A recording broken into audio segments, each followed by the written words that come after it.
A long time ago, the night sky stayed empty because there was no moon or stars.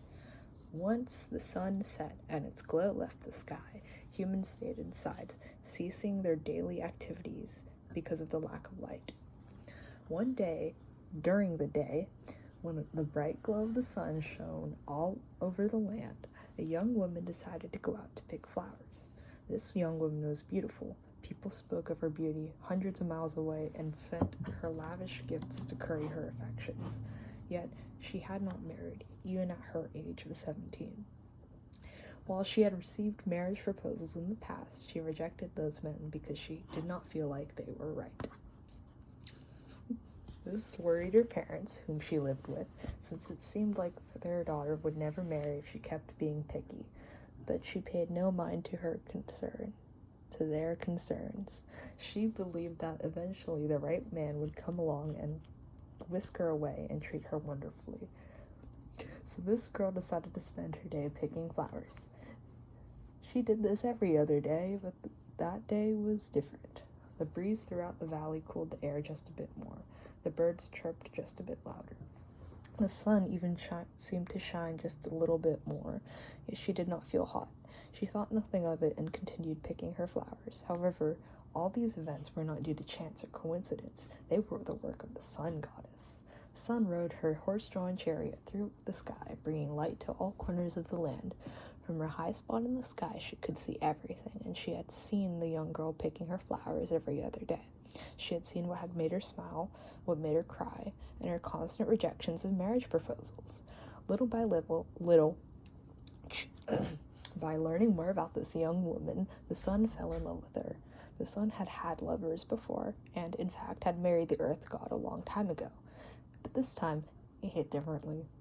The goddess determined that the only solution to resolve her one-sided love story was to take her away from her home, make her her bride, then make her hers forever.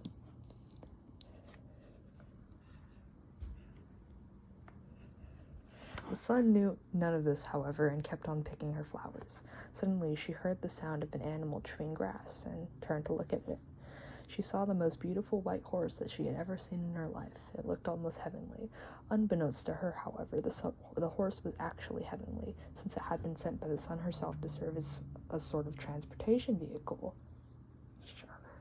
The horse intrigued her, yet she felt some sort of lingering anxiety creeping up on her when she looked at the horse. Nonetheless, curiosity got the better of her, and she decided to walk up to the horse to pet it. Its mane was unlike any other she had felt or seen before, smooth as human hair, but not in a creepy way. She dared to sit on its back, but as soon as she sat down, the horse started running vertically. She wanted to get off and tried, but the horse moved upward so quickly that she couldn't get off the ride without killing herself. Her initial fears and worries went away, however, when she laid her eyes on the goddess standing in her palace's great hall. For all of her life, people told her not to stare at the sun, but she could not take her eyes off her. She was completely and literally starstruck. The sun was not oblivious to the woman's stares. Literally beaming, she broke the silence. My dear, I have found your beauty to be unlike anyone else out there in the world. I have watched you from afar for too long, and it would pain me to see you be with anyone else. Would you like to be with my partner? Holy shit. Though the woman found it strange that the sun decided to stalk her, she agreed. Spent quite a lot of time together in the sun's palace from then on.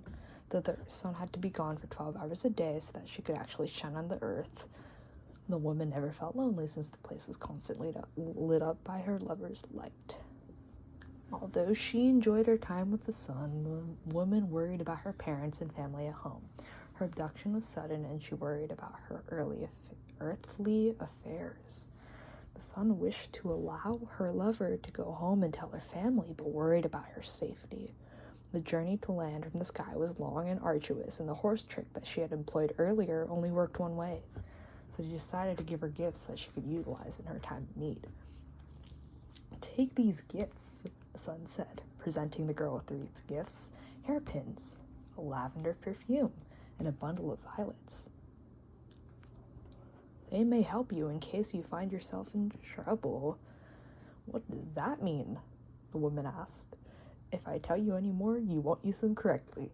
The sun embraced and kissed her. "Stay safe, my love." After a surprisingly vague goodbye, the girl began her descent from the heavens, not on a horse this time, but from a cloud of some sort that the sun had conjured up for her. She thought of her parents, about how she would tell them she had finally found a partner to spend the rest of her life with. She thought about how strange it was that her descent was quite calm, especially considering the gravity of the situation.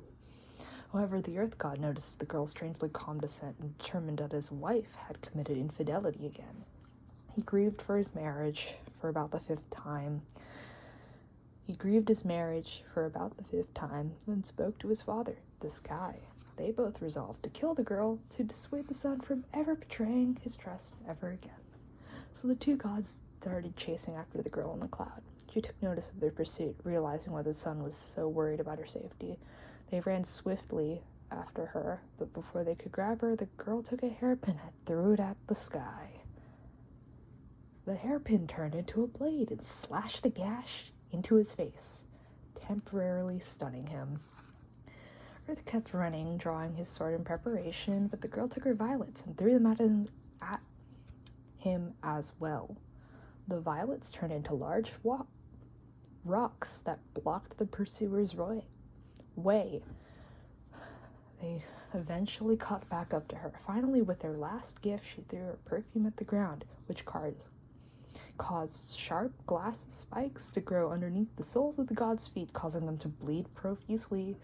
However, the gods eventually caught up to her and cut her to pieces, reducing her to a waste who could only feel pain. The sun noticed this and caught up to her lover, who had already fallen to the land below. She was completely unresponsive, but in her quick thinking, the sun decided to heal the girl completely. She came to life, and together they lived happily for a while, until her body started to deteriorate again, and she began to feel the pain again. To save her lover from a miserable existence, the sun decided to place the girl in the sky, transforming her into the goddess of the moon so she would not feel as much pain. To this day, the sun still periodically regenerates the body of the moon, which is why the moon changes phases.